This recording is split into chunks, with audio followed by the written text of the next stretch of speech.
This is very, very, very horrific and remains very condemnable that this can happen in our nation today.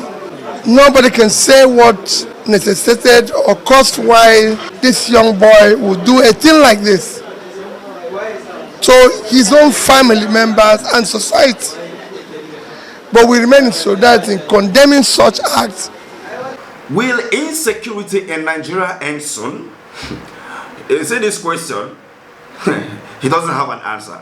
But before I go further, please, if you are a new viewer and you have not subscribed to this channel, please do it, hit the subscription button and share this video to reach a larger audience. Thank you.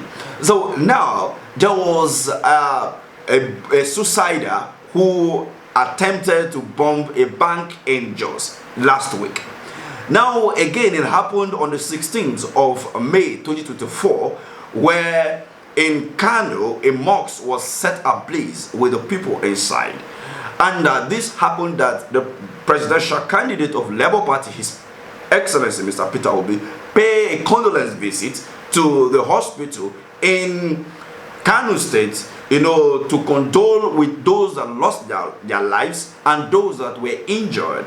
Now, the issue here is this. Since this happened, I have been unable to see any kind of statement coming out from either the government on this issue, paying a visit, not just a visit, and try to even eradicate this from our society in totality. The truth of the matter is that the presidential candidate of a Labour Party in the 2023 general election have shown a lot of capacity that the present government has failed woefully.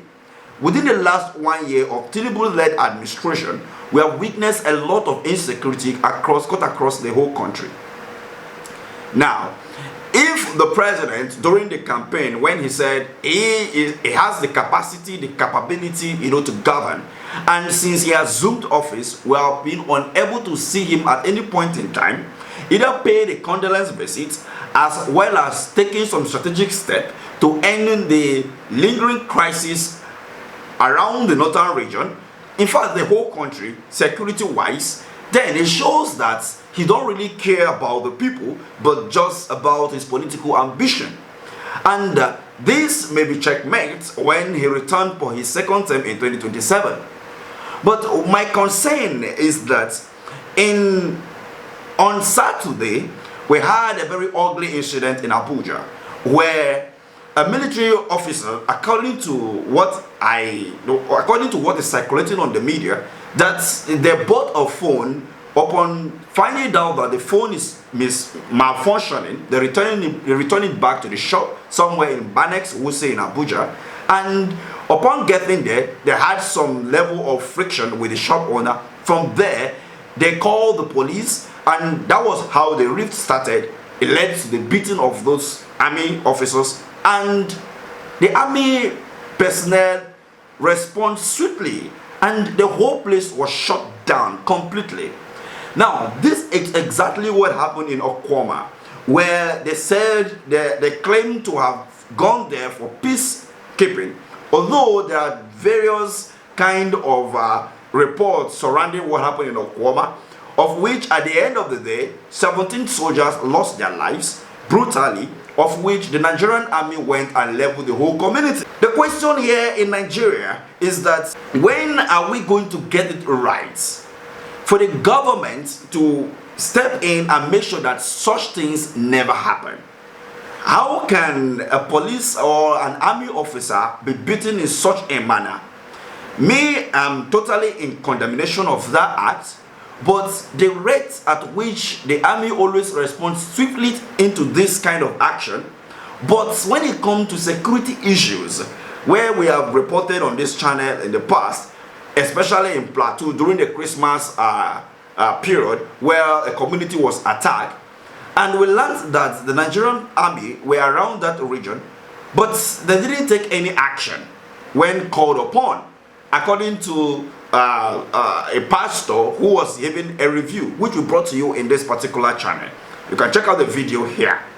So now the question here is this: when will the Nigerian army and the commander-in-chief of the armed forces decide to respond swiftly, just like they did in Banex in Abuja. And look at what happened in KANO. Look at what happened in Jos just few days ago. So when will this end in Nigeria?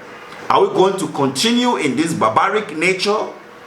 These are also, violation of human rights, if you ask me.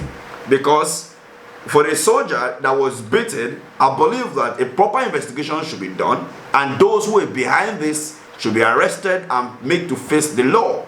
But that does not mean that if the soldiers went there to create nuisance, or because they were soldiers on uniform, they tried to exercise using that privilege to intimidate the people, and then it resulted into that, then there is no case there in the first place. In the face of law, when somebody slaps you and you slap the person back, there is no case there. You first slap me and I slap you back.